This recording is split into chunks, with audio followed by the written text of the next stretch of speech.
Hello दोस्तों, नमस्कार। स्वागत है आप सबों का स्टार विजन क्लासेस के एक और नए वीडियो में। आज के वीडियो में हम बात करेंगे भारत के राष्ट्रपति से संबंधित कुछ महत्वपूर्ण प्रश्नों के बारे में, जो कि किसी भी प्रतियोगिताओं परीक्षा के लिए काफ़ी महत्वपूर्ण है। चलिए शुरू करते हैं आज का पहला प्रश्न। आज का पहला प्रश्न है, भारत के वर्तमान राष्ट्रपति कौन है? तो इस प्रश्न का सही उत्तर हो जाएगा option A, Draupadi Murmu. Next question की ओर बढ़ते हैं। नेक्स्ट क्वेश्चन में दिया हुआ है, भारत के राष्ट्रपति भारत के राष्ट्रपति का चुनाव कितने वर्षों के लिए होता है? तो इस प्रश्न का सही उत्तर हो जाएगा ऑप्शन बी, 5 वर्षों के लिए। नेक्स्ट क्वेश्चन की ओर बढ़ते हैं। नेक्स्ट क्वेश्चन में दिया हुआ है, भारत के राष्ट्रपति भारत के राष्ट्रपति निर्वाचित होने के लिए किसी व्यक्ति का आयु कितना होना चाहिए? पूछ रहा है, भारत के राष्ट्रपति निर्वाचित होने के लिए किसी भी व्यक्ति का आयु कितना होना चाहिए? तो न्यूनतम कम से कम राष्ट्रपति निर्वाचित होने के लिए कम से कम 35 वर्ष होना चाहिए। तो इस प्रश्न का सही उत्तर डी होगा। नेक्स्ट क्वेश्चन की ओर बढ़ते हैं। नेक्स्ट क्वेश्चन में दिया हुआ है, राष्ट्रपति का निर्वाचन किस प्रकार से होता है? तो राष्ट्रपति का निर्वाचन अप्रत्यक्ष रूप से होता है। तो इस प्रश्न का सही उत्तर होगा ऑप्शन बी, अप्रत्यक्ष रूप से। नेक्स्ट क्वेश्चन की ओर बढ़ते हैं। नेक्स्ट क्वेश्चन में दिया हुआ है, किस अनुच्छेद के तहत राष्ट्रपति अपने पद ग्रहण करने की तिथि से 5 वर्ष की अवधि तक अपने पद पर बना रहता है? तो इसका सही उत्तर हो जाएगा ऑप्शन बी, अनुच्छेद 56। क्वेश्चन में क्या कर रहा है, किस अनुच्छेद के तहत राष्ट्रपति अपने पद ग्रहण करने की तिथि से 5 वर्ष की अवधि तक अपने पद पर बना रहता है? तो इस प्रश्न का सही उत्तर क्या होगा? अनुच्छेद 56 अनुच्छेद के तहत राष्ट्रपति 5 वर्ष की अवधि तक अपने पद पर बना रहता है। नेक्स्ट क्वेश्चन की ओर बढ़ते हैं। नेक्स्ट क्वेश्चन में दिया हुआ है, भारतीय संविधान के अनुसार देश का प्रथम नागरिक कौन होता है? तो इसका सही उत्तर हो जाएगा राष्ट्रपति। ऑप्शन ए इसका सही उत्तर हो जाएगा। नेक्स्ट क्वेश्चन की ओर बढ़ते हैं। नेक्स्ट क्वेश्चन में दिया हुआ है, भारतीय संविधान के अनुसार संघ की कार्यपालिक शक्तियां किसमें निहित होती है? तो इस प्रश्न का सही उत्तर हो जाएगा ऑप्शन बी, राष्ट्रपति। भारतीय संविधान के अनुसार संघ की कार्यपालिका शक्तियां किसमें निहित होती है? तो इसका ऑप्शन बी हो जाएगा, राष्ट्रपति। नेक्स्ट क्वेश्चन की ओर बढ़ते हैं। नेक्स्ट क्वेश्चन में दिया हुआ है, भारतीय संविधान के अनुसार देश के तीनों सेनाओं का अध्यक्ष कौन होता है? तो इसका सही उत्तर होगा राष्ट्रपति। तो ऑप्शन ए इसका सही उत्तर हो जाएगा। भारतीय संविधान के अनुसार देश के राष्ट्रपति तीनों सेनाओं का अध्यक्ष होता है। नेक्स्ट क्वेश्चन की ओर बढ़ते हैं। राष्ट्रपति पद के निर्वाचन हेतु कौन सी पद्धति अपनाई जाती है? तो इस प्रश्न का सही उत्तर हो जाएगा समानुपातिक प्रतिनिधित्व एवं एकल संक्रमणीय मत पद्धति। तो इसका सही उत्तर क्या होगा? Option D. क्वेश्चन में क्या कर रहा है, राष्ट्रपति पद निर्वाचन हेतु कौन सी पद्धति अपनाई जाती है? तो आंसर क्या होगा? समानुपातिक प्रतिनिधित्व एवं एकल संक्रमणीय मत पद्धति द्वारा। नेक्स्ट क्वेश्चन की ओर बढ़ते हैं।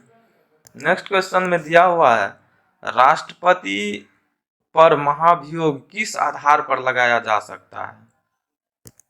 ऑप्शन में दिया हुआ है किसी भी आधार पर, संविधान के अतिक्रमण करने पर, राज्य विधानसभा को भंग करने पर, उपराष्ट्रपति को राष्ट्रपति बनाने पर। तो इसका सही जो उत्तर होगा वो होगा संविधान के अतिक्रमण करने पर। नेक्स्ट क्वेश्चन की ओर बढ़ते हैं। नेक्स्ट क्वेश्चन में दिया हुआ है राष्ट्रपति पर महाभियोग की प्रक्रिया किस देश की संविधान से ली गई है? ऑप्शन में दिया हुआ है अमेरिका, पूर्व सोवियत संघ, जापान, आयरलैंड। तो इस प्रश्न का सही उत्तर हो जाएगा अमेरिका के संविधान से। राष्ट्रपति पर महाभियोग की प्रक्रिया किस देश के संविधान से ली गई है?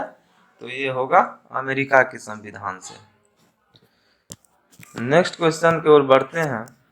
नेक्स्ट क्वेश्चन में दिया हुआ है राष्ट्रपति पर महाभियोग का आरोप एक संकल्प के रूप में संसद के किसी भी सदन में लाया जा सकता है। यह कम से कम कितने दिन की लिखित सूचना के बाद प्रस्तुत किया जाना चाहिए?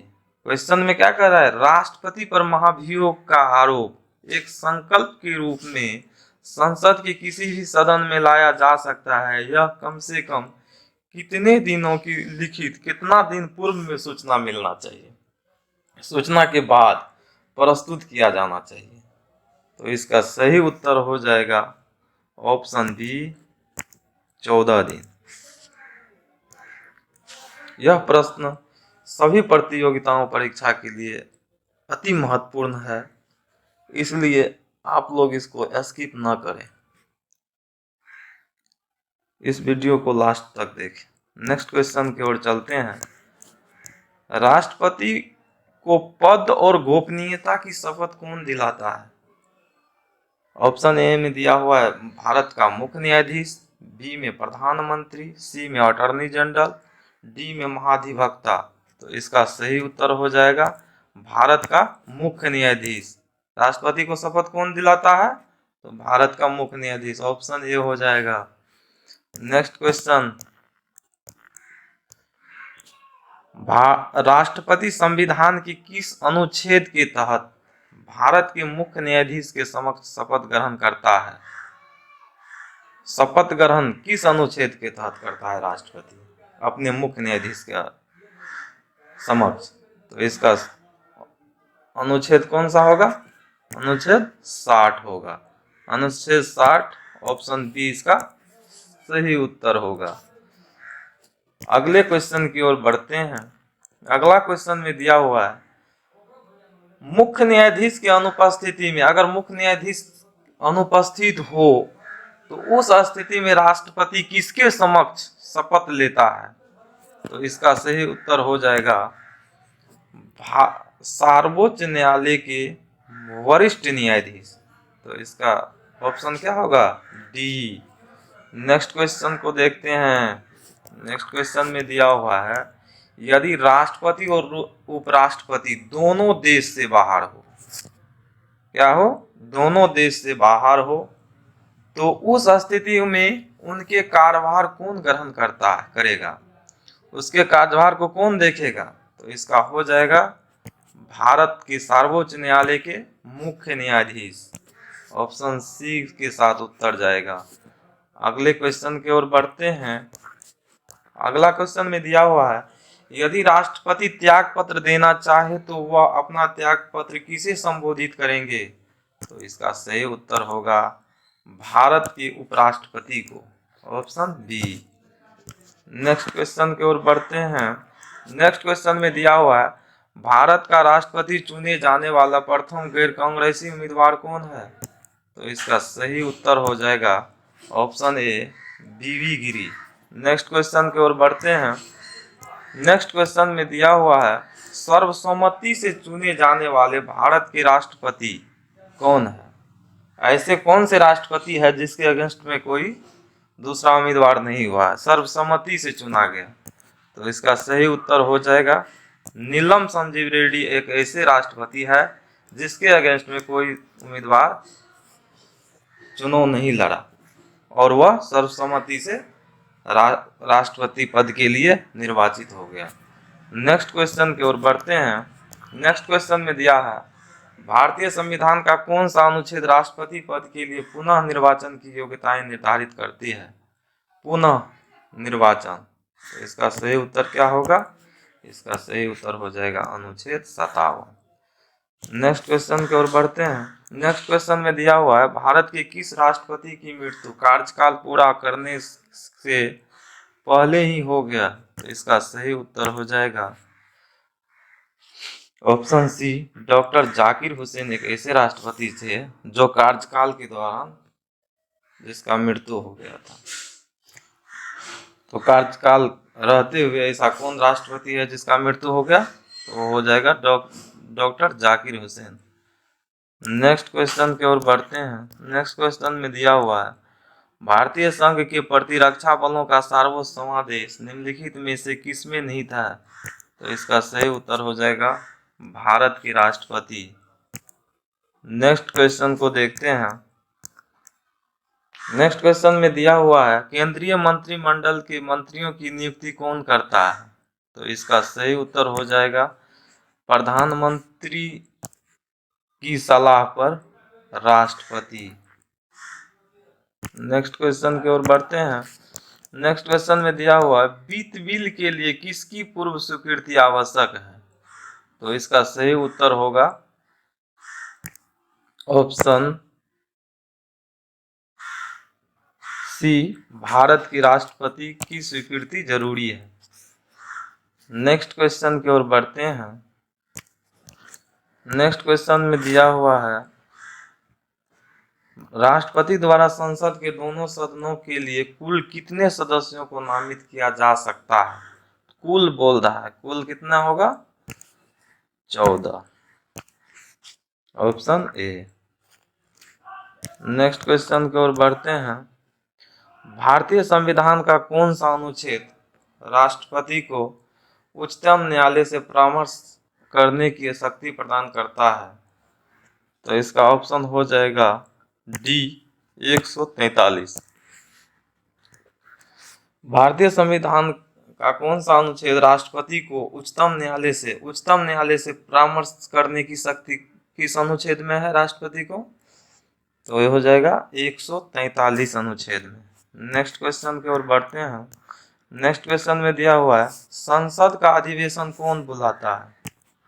तो संसद का अधिवेशन कौन बुलाता है? तो भारत के राष्ट्रपति। तो आंसर होगा ऑप्शन डी।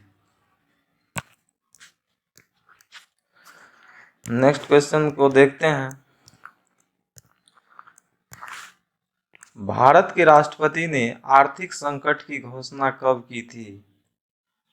ऑप्शन दिया हुआ 1962 और 1971, 1975।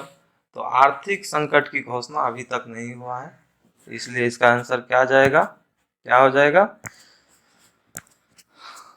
कभी नहीं। नेक्स्ट क्वेश्चन को देखते हैं। अगला क्वेश्चन में दिया हुआ है, भारत के किस मुख्य न्यायाधीश ने कुछ समय तक भारत के राष्ट्रपति के रूप में कार्य किया? ऐसा कौन सा मुख्य न्यायाधीश है भारत के जो कुछ समय राष्ट्रपति पद पर भी काम किया, राष्ट्रपति के रूप में भी काम किया? तो वह हो जाएगा आपका न्यायमूर्ति एम हिदायतुल्ला। ऑप्शन क्या होगा? ऑप्शन डी हो जाएगा। नेक्स्ट क्वेश्चन को देखते हैं। यदि राष्ट्रपति द्वारा किसी विधेयक को पुनर्विचार के लिए लौटाया जाता है तो वह किस वीटो का प्रयोग होगा? वहाँ किस वीटो का प्रयोग हो रहा है? तो ये होगा जेबी वीटो, निलंबनकारी वीटो, आन्यांतिक वीटो। तो इसमें इसका ऑप्शन बी सही होगा, निलंबनकारी veto. Option B. Next question की ओर बढ़ते हैं। नेक्स्ट क्वेश्चन में दिया हुआ है, किसी मृत्यु दंड पाए अपराधी को क्षमा दान करने की शक्ति किसको प्रदान है, किसको प्राप्त है? अगर कोई अपराधी को फांसी मृत्युदंड का अपराधी घोषित कर दिया तो उसे उस अपराधी को क्षमा करने की शक्ति किसको प्रदान प्राप्त है? तो इसका सही उत्तर हो जाएगा सिर्फ भारत के राष्ट्रपति को यह शक्ति प्रदान है कि मृत्यु दंड पाए अपराधी को वह क्षमादान कर सकता है। तो इसका सही उत्तर ऑप्शन ए होगा। नेक्स्ट क्वेश्चन की ओर बढ़ते हैं। नेक्स्ट क्वेश्चन में दिया है संविधान के किस अनुच्छेद के अंतर्गत राष्ट्रपति संघीय मंत्रिपरिषद की सलाह मानने के लिए बाध्य है? तो ऑप्शन ए इसका सही उत्तर हो जाएगा अनुच्छेद 74। भारतीय संविधान की किस अनुच्छेद के अंतर्गत राष्ट्रपति संघीय मंत्रिपरिषद की सलाह मानने के लिए बाध्य होता है? तो ऑप्शन बी ए इसका सही उत्तर होगा अनुच्छेद 74।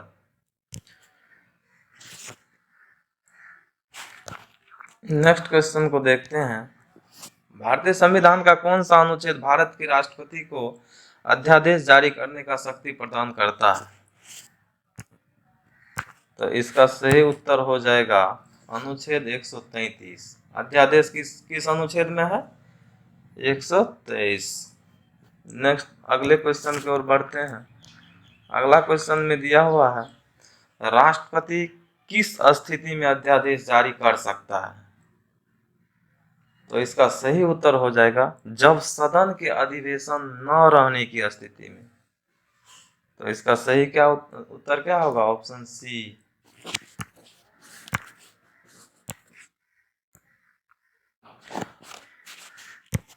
इस सेशन का लास्ट क्वेश्चन, भारत के राष्ट्रपति के पास कौन सी वीटो शक्ति होती है? ऑप्शन ए है पूर्ण निषेध, ऑप्शन बी निलंबित निषेध, सी में पॉकेट निषेध, ऊपर में से सभी। ये जितने भी वीटो का पावर है राष्ट्रपति के पास सभी शक्तियां, वीटो के सभी शक्तियां प्राप्त है। तो इसका सही उत्तर क्या हो जाएगा? Option D. आशा करता हूं कि आप सभी इस प्रश्न को अच्छी तरह से समझ गए होंगे। आगे इसी तरह के वीडियो को देखने के लिए चैनल को सब्सक्राइब करें, लाइक करें और अपने दोस्तों के बीच में ज़्यादा से ज़्यादा